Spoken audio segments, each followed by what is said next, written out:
할렐루야, 반갑습니다. 저는 오늘 죽으면 죽으리라는 안희숙 권사님이 쓰신 수기 잠시 낭독해 드리고자 합니다. 소낙비라도 오는 밤에 문을 환히 열어놓으면 저 언덕과 산봉우리까지 번개가 번쩍번쩍 비춰주기도 했다. 빗소리와 우레에 뒤이어서 수없이 계속되는 번개는 줄을 짓듯이 밤새도록 번쩍이고 그 광경은 굉장히 신기스럽게 아름다워서 잠도 안 자고 밤새도록 지켜보며 즐겼다. 이러한 대자연의 찬란한 아름다운 광경에 도취하면서 나는 생각이 많았다. 하나님이 지으신 대자연의 법칙은 저와 같이 뚜렷하고 아름답고 변함이 없지 않냐? 하물며 주님의 말씀이야 그 얼마나 더 뚜렷하고 아름다우며 변할 수 없는 것일까? 밤새도록 문을 열어놓은 채 내 앞에서 주님의 자연의 법을 대쉬해야 하는 번개와 우레와 빗소리에 시간 가는 줄 모르고 밤을 새우는 일이 계속될 때가 많았다. 졸졸 맑게 흐르는 샘물도 향내를 내뿜는 꽃들도 음악소리와 같이 노래하는 새들도 모두 나에게 정답게 하나님의 법도 안에서 우리는 변치 않는다 라고 속삭여 주는 것만 같았다. 나는 언제나 하늘을 우러러 보았다. 어떤 때에는 뭉게뭉게 솜산 같은 큰 구름이 또 작은 구름들이 넓은 하늘에 떠서 이리저리 춤을 추듯 나는 광경을 보고 황홀 속에 빠져 들어가기도 했다. 그것들도 살아계시는 하나님, 저 그들의 창조주가 지으신 그때부터 오늘까지 또 앞으로도 영원히 변치 않고 하나님께 순종하고 복종한다는 시위의 춤 같기도 했다. 참으로 신기스럽기만 했고 그래서 장엄한 권위를 나타내는 것 같기도 했다. 모든 대자연은 이렇게도 그들의 조물주를 변함없이 순종하는구나. 그런데 가장 가치 있게 지음을 받은 우리 인간은 변하기를 그 몇 번이었으며 그 아름다운 상태를 잃어버림이 또 몇 번이었던가. 살아계신 조물주를 배반하고 의심하고 멀리하고 제멋대로 땅만 들여다보며 살려고 하는 인간들이 아닌가. 이 대자연 앞에 부끄러워지고 미안하기 그지없었다. 나도 저기 저 대공 속에 뜬 구름같이 이 세상 인간 세상을 떠나서 저 하늘에 올라가 대자연 속에서 내 창조주를 영원히 순종하였으면 하고 생각하니 이 땅에 붙어서 살아야만 하는 이 인간의 신세가 서럽기도 하고 안타깝고 분하기도 했다. 그리고 이 세상 심지어는 교회 목사들까지도 직장과 명예와 지위를 위해서 죄로 인정하지 않고 우상숭배에 정신없는 것을 생각하고 주님 마음이 아프실 생각을 하니 내 가슴이 아프고 분하기만 했다. 또 일단 신사참배에 항거하다가 경찰에 잡혀서 매를 맞고 멸시를 받고 견디지 못해 경찰에 굴복한 이들도 많았다. 어떤 신사참배를 한 목사와 장로와 집사들은 결국은 신사참배를 하지 않고 반대하는 성도와 신자들을 미워하여 그들을 경찰에 잡아넣어서 신사참배를 시키려고 하며 신사참배를 선동하는 이들도 있었다. 또 그들은 그래도 부족한지 스파이가 되어 기어이 숨어있는 신앙가들을 잡아주려고 한다는 사실을 들을 때 내 가슴은 너무도 분함에 못 견디어 심장이 터질 듯이 아팠다. 그러므로 내가 무서워하는 것은 일본인이나 형사뿐만 아니라 신사참배를 권하는 이들과 또 그와 같은 신자들이었다. 그래서 숨어다니는 사람들도 현실 교회와 믿는 이들을 형사들 많지나 무서워했다. 그러므로 세상에는 원수들로 가득해졌다. 거의 날마다 몇 사람씩 찾아오고 가는 사람들을 통해 비밀리 들려주는 모든 세상 소식은 험악한 것뿐이었다. 일본 경찰은 잡아간 신도들을 가두어 두는 것뿐만 아니라 심한 고문을 하여 죽지 않을 만치 고통을 주고 그 가족들을 천대하며 기묘한 술책으로 믿음이 약한 이들과 신자를 잡아서 스파이 짓을 시킨다는 소식들이었다. 나는 이러한 나쁜 소식을 들을 때마다 가슴이 내려앉는 것만 같았다. 나도 앞으로 머지않아 필겨운 일본 경찰에 잡혀 그 무시무시한 고문을 당하고 천대와 학대를 받고 감옥에서 일생을 보내야 되리라는 것을 생각지 않을 수 없었다. 내가 그러한 심한 매질에 얼마나 견디어낼 수 있을 것인가. 이것이 제일 큰 문제였다. 그래서 나는 금식하고 기도하기로 결심했다. 인간의 힘, 내 힘으로는 감당할 수 없는 어려움이 내 앞에 가로놓인 것을 생각할 때 나는 전적으로 오직 주님에게 매달리는 수밖에 없음을 깨달았다. 먹지도 마시지도 잠자지도 않고 다만 예수님께 매달려 보자. 주님은 자기가 십자가를 져야만 될 것을 내어다 보셨을 때 그는 광야에 가서 40일을 금식하시고 기도하셨다. 나는 40주야를 할 수는 없더라도 내 힘이 미치는 데까지, 죽을 때까지 각오하고 금식하고 기도할 것을 굳게 결심하였다. 그리고 우선 처음에는 3일씩 금식했다.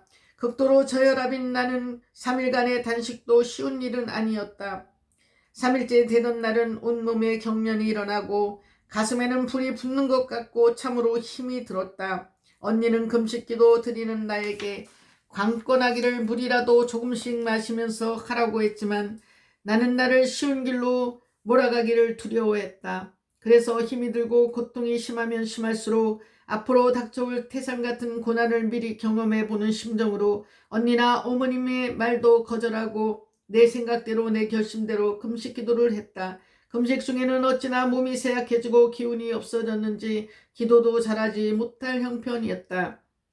그러나 이 금식 기도가 끝난 후에는 언제나 놀라울 만큼 힘이 나고 믿음이 굳세지고 확실해지고 성경을 읽으면 더 깊이 주님 말씀을 깨닫게 되었다. 이렇게 해서 믿음으로 오는 위로는 참으로 크고도 놀라울 만한 것이었다. 따라서 하늘나라에 대한 나의 소망도 예수님의 십자가에 대한 감격도 더욱더 깊어가고 은혜는 충만해지기만 했다. 얼마 동안 쉬었다가 3일간 금식 기도는 또다시 시작되고 또 쉬어서 몸이 다시 회복되면 또 계속됐다. 그런데 물론 금식을 자주 하게 되니 몸도 그때마다 쇠약해지고 빈혈이 되었지만 일단 밥을 먹기 시작하면 금식으로 위장이 오히려 강해진 듯 소화력도 한층 더 왕성해지고 몸이 훨씬 가벼워지는 것이 하늘로 날 것 같은 기분이 되었다. 3일간 금식이 습관이 된 후에 7일의 금식을 시작했다. 나는 6일째는 숨이 넘어가는 줄 알았다. 그러나 그 금식 후에는 정말 놀라운 힘을 얻었다. 그래서 얼마 동안 몸의 회복을 기다려 다시 10일간 금식을 했다. 6일째부터는 의식까지 잃었다. 10일이 되는 날의 밤에 어머니가 입에 물을 넣어 주어서 받아 마시니 정신이 돌아왔다. 입술은 타고 말라서 껍질이 잃었다. 이 금식은 그야말로 죽는 일이었다. 그러나 힘을 얻은 후에는 나의 시야에 비치는 모든 대자연의 신비는 나에게 주님의 오묘하신 능력을 더 밝히 발견케 해주고야 말았다. 나는 하나님이 나를 이 무서운 인간 세계에서 사회에서 살게 하실 때 나로 하여금 하나님께서 지으신 신비로운 대자연에 둘러싸이게 한 것을 무한히 감사했다. 또한 나에게 성경을 주셔서 주님 말씀을 내 마음대로 읽고 그 말씀을 믿게 하신 것을 생각할 때 나는 너무도 감격이 되어 저절로 찬송이 흘러나오고 감사의 기도가 흘러나와 어쩔 줄 몰랐다. 인간들보다는 대자연 속의 모든 것이 내 친구들이었고 동료들인 것 같았다. 아침 기도를 마친 후 이슬 맺힌 채소밭과 꽃 사이를 거닐면 그들이 모두 나를 반겨주고 정답게 속닥여주는 듯 했다. 졸졸 무시로 흘러내리는 샘물 소리는 내 찬송을 반주해주는 음악같이 들렸다. 우물가에는 잔디풀이 많았다. 이 잔디 속에는 이름 모를 잡초들이 많이 번성해 있었다. 그 잡초들도 관심 없이 보면 별로 아름다운 것 같지 않았지만 유심히 들여다보면 모두가 꽃을 피우고 각기 묘하고 기이한 사랑스러운 자태를 나타내고 있었다. 사람의 눈에는 별로 띄지 않는 잡초요 잡초의 꽃이지만 제 힘을 다해서 곱게 단장하고 피어 있구나 하고 나는 이름도 없는 또 본일도 없는 꽃들에게도 낱낱이 칭찬을 해주었다. 그리고 나는 주께 향해 속삭였다. 나도 이 이름 없는 화초의 하나에 지나지 않는 소녀이나 주님 주신 믿음 그대로 지켜서 내 힘껏 아름다운 꽃을 피우도록 하여 주옵소서. 나의 어머님은 내게 훌륭한 선생님이었다. 그는 성경을 잘 알아서 내가 물어보면 거의 다 풀어주었다. 그리고 언제나 믿음의 힘으로 앞서서 나를 잡아 끌어당겨 주었고 또 뒤로는 사랑으로 밀어주었다. 그는 총명하고 인정이 많았다.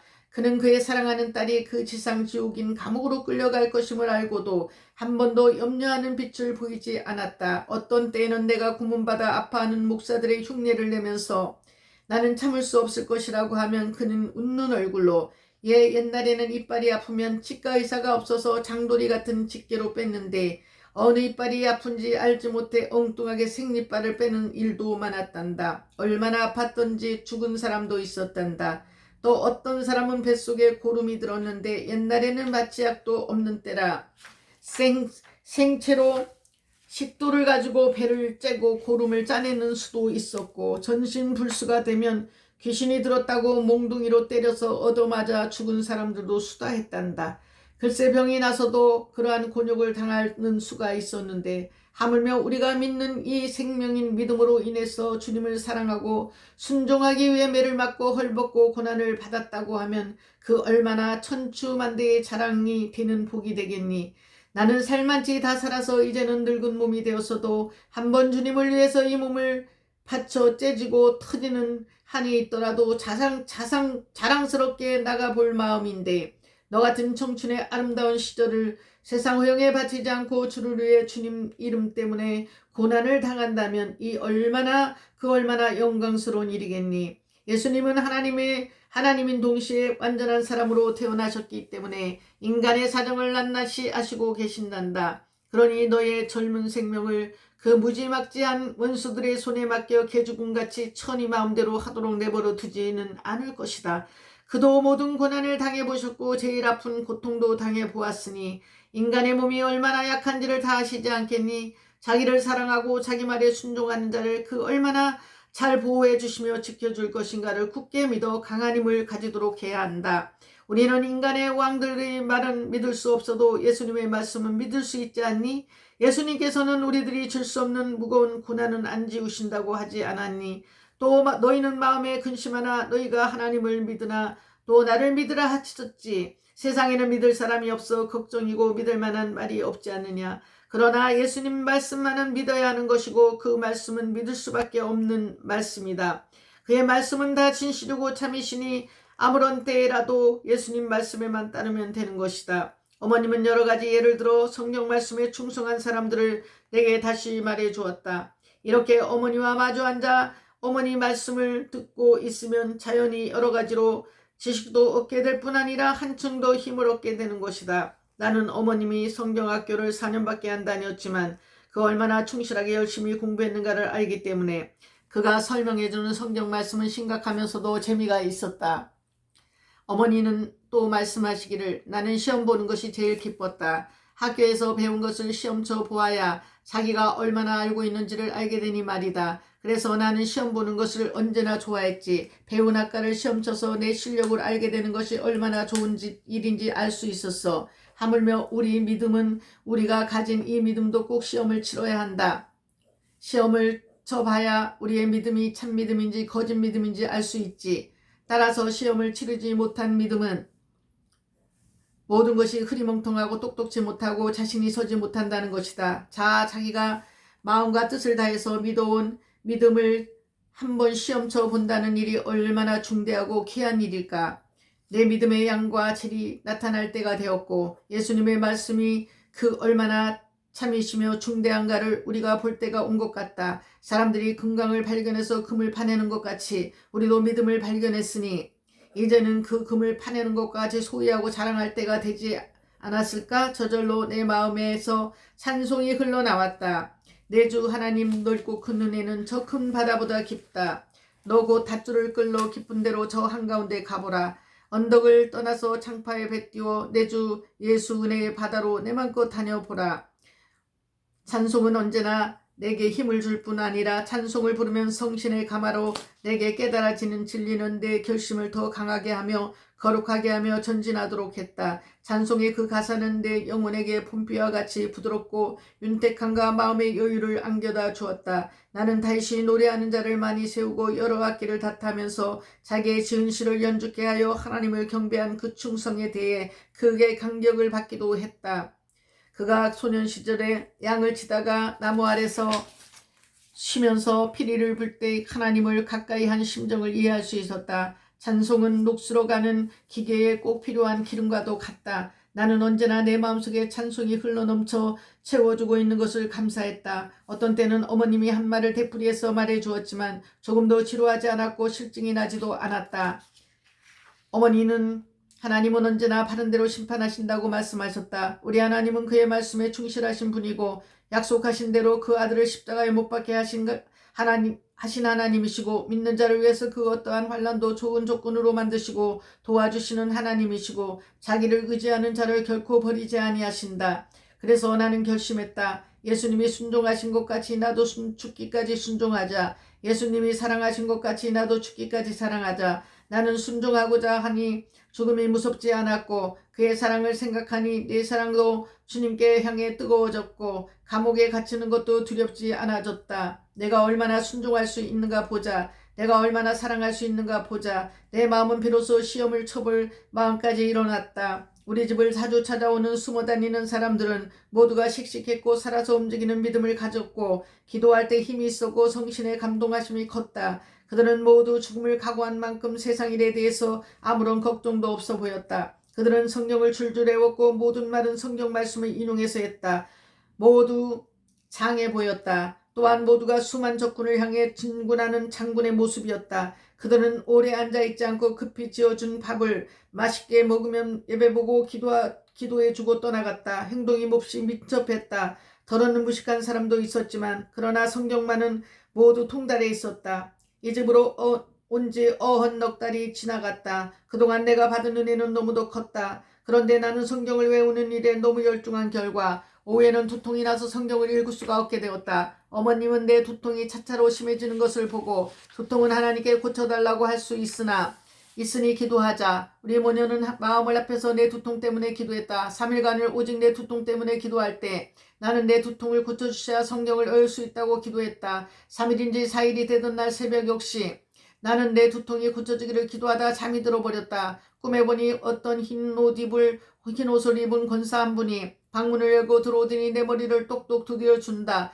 나는 내 머리를 두드리는 소리에 놀라 깨어나니 꿈이었다. 나는 다시 기도를 드린 후 성경을 펴보니 그렇게 아프던 두통은 거짓말같이 사라지고 머리는 시원하기만 했다. 그 후로 두통은 아주 없어졌을 뿐더러 아무리 오랜 시간 성경을 읽어도 머리 아픈 일은 전혀 없었다. 나는 주님에게 감사하지 않을 수 없었다. 주님은 또 우리에게 여러모로 기쁨을 주셨는데 특히 큰 기쁨은 우리가 심은 채소들과 콩들이 벌레도 없이 잘 성장할 뿐더러 열매도 크고 채소도 소담스럽게 성장했다. 콩도 채소도 먹을수록 더 많이 퍼져 돋아나는 것 같았다. 아침에 콩을 따고 채소를 뜯을 때마다 우리는 하나님의 축복이 가득해진 것을 느끼며 성경 말씀 내가 들어와도 복을 받고 나가도 복을 받을 것이니라. 신명기 28장 6절을 외우면서 감사했다. 아멘. 여기까지 오늘은 낭독하겠습니다. 오늘도 좋은 하루 되세요. 감사드립니다.